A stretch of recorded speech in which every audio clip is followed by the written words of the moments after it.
오늘은 14번째 시간이 왔네요. 야외에서 오늘은 인사를 드리게 되었어요. 여기 차도 막 지나다니고 좀 이제 도로인데 오늘은 왜 밖에 나왔냐면 날씨가 좋아서 나왔습니다. 이제 봄이 오는 것 같아요. 이제 날이 좀 따뜻해지고 바람도 이게 춥지 않아서 나오면서 이제 나무에 이제 좀 꽃잎도 벚꽃들 꽃잎도 좀 폈네요.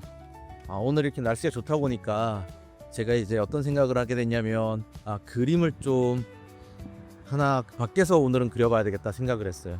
그래서 스케치를 하나 그려보려고 생각을 하고 있어요.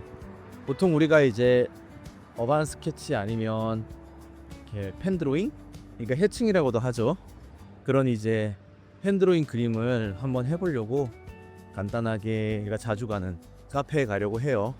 펜 드로잉이 가진 어떻게 보면 그림이 가진 특징과 똑같죠. 매력이 뭐냐면 어느 곳에서 장소에 구애받지 않고 그릴 수 있다는 게 큰 장점이죠. 그래서 저는 이렇게 거리를 걸어 다닐 때 사람들 모습이나 풍경의 모습, 그런 것들을 연습장에 담는 걸 좋아합니다. 그래서 오늘 한번 어떤 그림을 그릴지 한번 가서 볼게요. 카페에 있는 모습을 한번 담아보는 것도 좋은 것 같아요. 그런 카페 안에 실내 모습은 어떻게 생겼는지, 아니면 인테리어 같은 거를 그리다 보면 공간에 대한 어떤 공부도 되고 분위기를 표현할 수 있다는 그림의 장점이 있죠. 이제 그래서 카페에 도착하면 음료 하나 시켜놓고 오늘은 조금은 제 개인적 생각도 해보고 잠시 여유를 가지는 시간을 가져올까 합니다. 그림을 그리면 가장 즐거운 순간, 아니면 좋은 순간이 언제라고 생각하냐면 시간을 조금 여유롭게 쓸 수 있다. 그리고 그림을 그리기 때문에 어느 곳에서든 그림을 그릴 수 있잖아요. 아이디어 구상이나 제가 뭔가 기획 구상을 할 때는 꼭 안에서 할 필요는 없거든요. 작업실 안에서 밖에 나와서 공간도 보고 머리도 식히고 커피도 한잔하면서 그렇게 이제 기획 구성을 잡아보는 것도 좋아요. 가장 큰 장점이 아닌가 싶어요. 오늘 날씨가 이렇게 좋으니까 곧 봄이 오는 그 느낌이 드네요. 봄이 오면은 전 빨리 왔으면 좋겠어요. 봄이. 왜냐면 꽃들이 피는 거를 좀 보고 싶어요. 제가 이제 사는 집 앞에 화단을 이제 시에서 정리를 해서 화단에 꽃들과 나무를 잘 심어줬거든요. 이게 어떻게 필지 좀 궁금해요. 그걸 한번 보는 날이 빨리 왔으면 좋겠네요.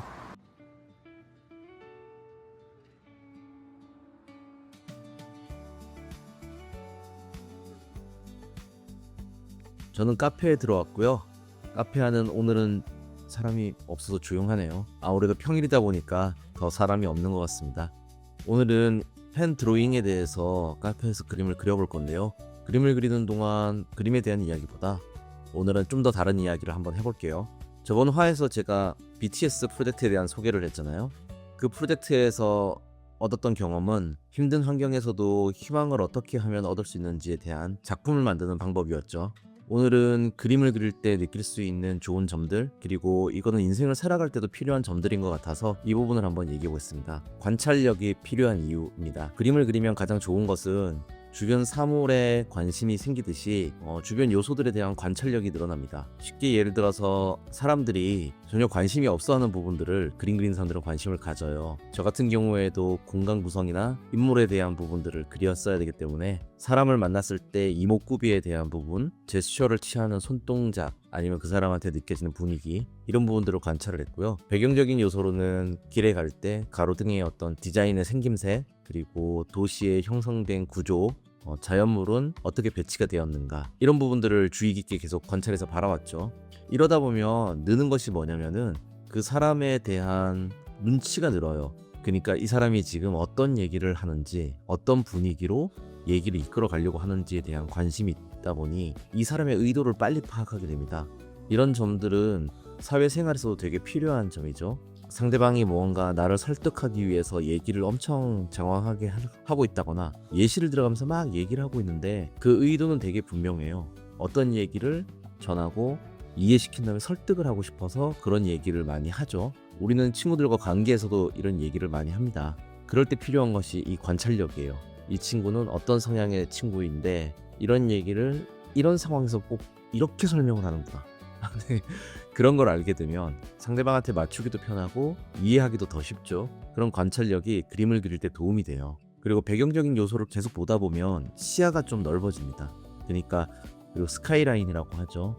도시의 빌딩들은 왜 이런 모습으로 형성이 되어 있는가, 이런 걸 보다 보면 도시 개발에서도 그렇고 전체적인 어떤 맥락을 보는, 현실에서 디자인을 잡을 때 사람들이 편하게 지낼 수 있는 최적의 공간, 루트, 이런 방법들을 그냥 형성되는 게 아니죠. 도시를 계획할 때 하수도부터 전선이 매립되는 부분, 그리고 사람들이 거주하는 주거 공간이 아파트냐 빌라냐, 그리고 그 주변에 몇 킬로 반경 안에 상업지구가 있느냐, 이런 부분들이 다 편의시설을 놓을 것들을 계획을 하고 설계를 해요. 경찰서, 소방서도 마찬가지죠. 그러다 보니까 그림을 그리면서 주변 환경을 관찰을 하게 되면 자연스럽게 현실에서 사회적인 구조에 대한 이해도 늘어납니다. 이런 부분들이 도움이 크게 되고요. 그럼 현실적인 고민을 여러분들이 하는 것 중에 이런 부분도 있을 것 같아요.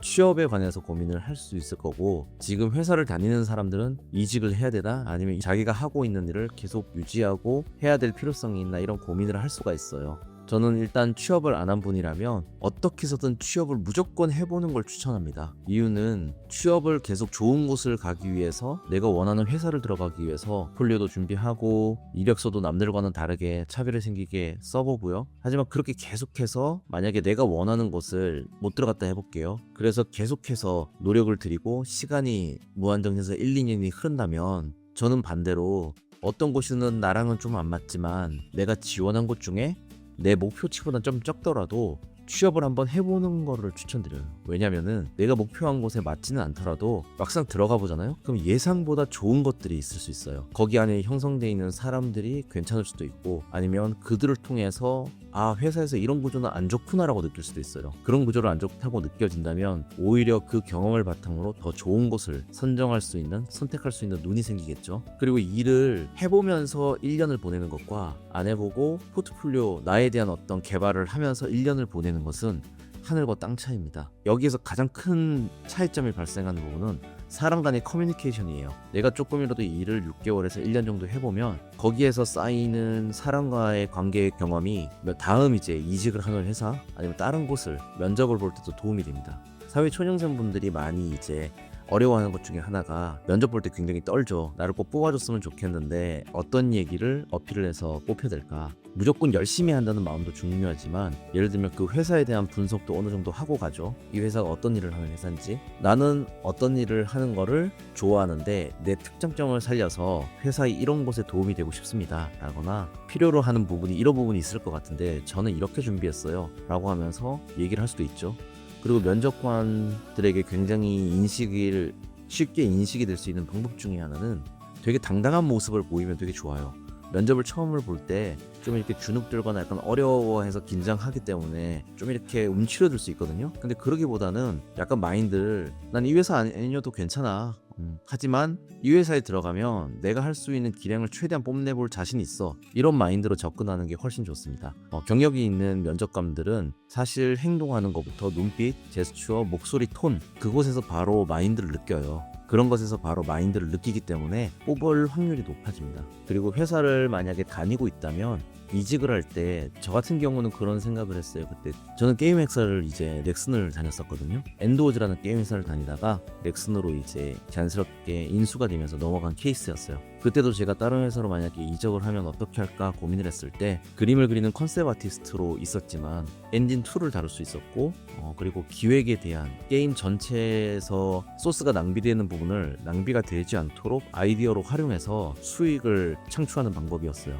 남은 그래픽의 리소스를 가지고, 예를 들면은 전 격투를 할 수 있는 게임 안에 어떤 시스템을 만들었다면 그 짜투리 리소스를 어떻게 활용하면은 사람들이 그 프로그램 안에서 더 시각적으로 보기가 좋은지, 이런 부분에 대한 아이디어도 냈고요. 하우징 서비스를 만든다면 게임에서 집을 설계할 수 있는 디자인이죠. 안에 가구를 배치하거나 어떤 디자인 요소들을 설치해서 나만의 집을 꾸미는, 전투했을 때 얻을 수 있는 아이템, 이런 걸 가지고 집안을 꾸밀 수도 있고요. 그리고 훨씬 진짜 큰 어떤 비공정이나 이런 대형 오브젝트를, 사실 사람이 그 캐릭터가 이제 가질 수 없는 거를 미니어처처럼 디오라마로 하우징에 꾸민다든가 이런 아이디어를 생각을 해봤어요. 근데 이런 이제 기획서를 통해서 수익을 회사에서 내게 되면 인센티브를 받을 수 있어서 좋았습니다. 근데 이제 이런 방법 말고 회사를 이제 이직을 하는 거잖아요. 그러면 이런 경험들이 도움이 되는 이유는 내가 아이디어를 어떻게 내서 게임에 녹여내서 수익을 만들었느냐. 회사에서 가장 중요한 건 이제 수익이죠. 수익 모델을 만들 수 있는 직원과 아니고 그냥 내가 주어진 일만 하는 직원과의 차이는 굉장히 커요. 특히 이제 팀장급이나 위에 본부장 이사, 이제 뭐 대표까지 만약에 그 부분을 알게 되었을 때 사원을 바라보는 이제 마음이 완전 달라지죠. 핵심 인력으로 뽑을 수도 있고요. 회사가 힘들어졌을 경우에도 그 인재는 꼭 데려고 갈 수 있다고 저는 생각을 해요. 그래서 그런 부분이 되게 중요할 것 같고요. 그래서 이직을 할 때도 내가 갖고 있는 특장점을 극대화시켜서 얘기를 할 수 있다면 훨씬 좋은 이제 어필할 수 있는 요소가 되지 않을까 저는 그렇게 생각을 합니다. 그래서 제일 중요한 건 이 두 가지 모두 자신이 정한 목표까지 꼭 확인을 해봐야 돼요. 내가 만약에 나는 첫 직장에 들어가면 이거는 꼭 해볼 거야, 확인해 볼 거야 라는 게 있다면은 확인을 꼭 하셔야 돼요. 그 부분을 목표를 꼭 이루고 그것을 어떻게 해서 내가 생각한 게 드러났는지 결과에 대해서 꼭 기억을 해야 됩니다. 그게 다음에 내가 일을 하는 거에 대한 자양분이 돼요. 그러니까 토대가 되는 거죠. 그 경험을 바탕으로 훨씬 더 나은 가능성들을 도출해내고 적용할 수 있습니다.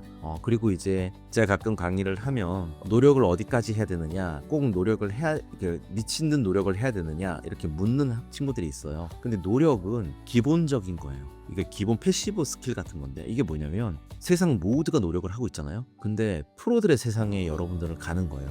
내가 프로의 마음가짐으로 접근하고 현실에서 프로와 대결을 하는 거죠. 그들은 기본적으로 여러분들보다 훨씬 많은 노력을 하고 있어요. 그들을 따라가려면 물리적으로 그 이상, 그들이 노력하는 것 2배, 기본 그 정도 이상은 노력을 해야 됩니다. 그래서 노력을 할 때 가장 필요한 점은 현명하게 지혜롭게 노력하는 거예요. 내가 좀 더 프로그램을 잘 다룬다거나 아니면 딴 사람들보다 어떤 이제 정보에 대한 이해력이 높다. 그럼 그런 것들을 적극 활용해서 결과물을 남들과는 좀 다르게 내보는 거죠. 단적인 예로 그런 부분들이 있을 거고요. 물리적으로 노력을 하는 게 어떤 게 필요하냐 그러면 사실 제일 좋은 거는 고민을 한 만큼 행동으로 옮기는 게 제일 좋아요. 내가 만약에 어떤 부분을 했다 그러면 이 고민의 깊이가 정말 깊은 만큼 사실 결과는 꼭 따르거든요. 그러니까 깊은 만큼 결과가 나와요. 그렇기 때문에 고민을 만약 깊게 했다면 그 결과가 나올 때까지 노력을 해야 된다는 게 어떻게 보면 기본입니다. 그래서 그 기본을, 그 노력을 꼭 한번 생각해서 도전했으면 좋겠고요. 그리고 이러한 노력들이 나와서 결국에는 이제 회사를 다니든 안 다니든 저처럼 작가 생활을 하든 제일 중요한 거는 자신만의 브랜드를 만드는 거예요. 자신 자체가 브랜드가 될 수도 있고요. 작가들은 자기의 이름 자체가 브랜드죠. 그래서 이제 그렇게 생활을 할 수도 있지만 내가 생각하는 어떤 사업자를 내서 내가 회사를 차린다든지 사업을 할 수 있는 방법도 있죠. 그럴 때도 제일 중요한 건 브랜드예요. 내가 추구하는 방향성, 아이덴티티, 내가 하고자 하는 일의 어떤 목표를 사람들한테 가장 쉽게 강의시킬 수 있는 것이 가치를 설명하는 브랜드입니다. 그래서 그런 브랜드를 만들 수 있는 경험이 필요해요. 그 경험이 바로 회사에서 하는 경험과 내가 또 평소에 생각했던 목표를 이뤄서 확인하는 결과, 그런 것들을 통해서 브랜드를 만들죠. 요즘은 세상이 좋아져서 브랜드를 만들면 마케팅을 하는 방법도 너무 쉽죠. SNS를 활용할 수도 있고 플랫폼에서 펀딩으로 진행을 하기도 하고요. 그리고 이미지를 만드는 거나 홍보 자료도 AI를 통해서 너무 쉽게 만들 수 있잖아요. 그런 부분들이 크게 여러분들께 도움이 될 것 같아요. 그래서 특히나 자신만의 어떤 사업을 하거나 목표를 이루고자 하는 분이라면 이런 브랜드에 대한 기본적인 경험을 꼭 회사에서 하고 나서 자신의 목표를 도전해보는 것이 가장 좋을 거라고 저는 생각을 합니다. 그래서 이럴 때 가장 좋은 효과적인 방법을 저는 뭐라고 생각하냐면 책을 읽는 게 사실 가장 좋아요. 역사를 알면 앞으로의 미래에 대해서 통찰력이 생기듯이 그 시대 상황에 맞는 어떤 트렌드가 바뀌고 거기에서 발생하는 현상들이 바뀔 뿐이지 큰 틀은 어떻게 보면 역사적인 맥락에서 많이 비슷할 수 있어요. 그래서 책을 많이 보면 도움이 됩니다. 책 안에는 여러 가지 경험들이 예시로 많이 들어가 있으니까요. 요즘 같은 현대에는 시간이 많이 부족하잖아요. 그런 분들을 위해서라면 유튜브에 있는 어떤 영상 매체들을 그 부분들을 많이 접하고요. 미리 체험하거나 느낄 수 있죠. 그걸 또 꼭 기록해두고 내 경험에서 돌이켜보거나 아니면은 결과물을 확인할 때 그 부분을 활용하면 정말 좋을 것 같아요. 그런 친구들이 있어요. 이제 영상에서 보고 얘기를 듣다 보면 이거 나도 아는 것 같은데 나도 이런 생각 해봤어 라고 하면서 공감을 해요. 그리고 이제 그거를 이제 자기가 알고 있기 때문에 자기 거가 됐다고 느끼는 친구들이 있거든요. 근데 그것은 사실 엄밀히 말하면 자기 거가 된 게 아닙니다. 그냥 듣고 아 이건 나랑 똑같은 생각이야 라고 내 생각을 접목시켜서 이해했을 뿐이죠. 진짜 내 것이 되려면 그 생각을 했다면은 그걸 행동으로 꼭 옮겨봐야 돼요. 그리고 그 안에서 행동을 하면서 어려움은 뭔지, 아 이걸 해보니까 확실히 내 생각대로 이거는 좋았다, 이런 부분들이 명확히 확인이 되면 그게 바로 자기 것이 됐다고 저는 생각을 해요. 그래서 그런 부분이 가장 인생에서 도움이 많이 되는 부분이 아닐까 생각을 합니다. 오늘은 이렇게 카페에서 그림을 그리면서 한번 저도 저만의 시간을 보내봤는데요. 펜드로잉을 하게 되면 조용히 차를 마시면서 저만의 사색을 즐기는 시간이고 생각을 정리할 수 있어서 좋아요. 그림을 그리면서 제가 정말 좋아했던 부분들이 이런 부분입니다. 그래서 여러분들께도 오늘의 제 얘기가 도움이 되었으면 좋겠고요. 오늘도 정말 수고하셨습니다. 다음에 또 다른 이야기로 찾아올게요. 안녕, 편히 쉬세요.